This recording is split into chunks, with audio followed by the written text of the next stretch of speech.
Hemen salam dostlar, canınız sağ olun. Seyredin hazır. Bir yerde bir blogerimiz geliptir. Şavat'tan.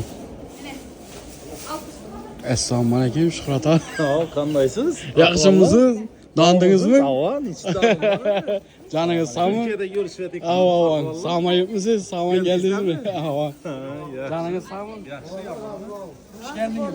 Rahmet, rahmet. Öteki nasıl bize Allah? Ötük geldik akşam. Ha, öteki geldiysen biz çekelim. Doktorlar koyun mu? Ava ava. Doktorlar koyun mu? He sağ ol sağ ol abi. İşte yaşım. Ava ava. Yaxşımsınız. Kayıttızlar mı Türkiye'den? Avan bir yıl oldu geldik sana. Bir de ha?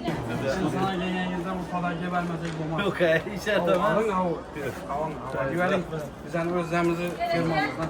Avan. Ne yapıyor bu? Su, düşündüğüm soğuk içimlikler. Taçin. Taçin diyen. Taçin degen. Taçin. Firma. Rahmet gitti.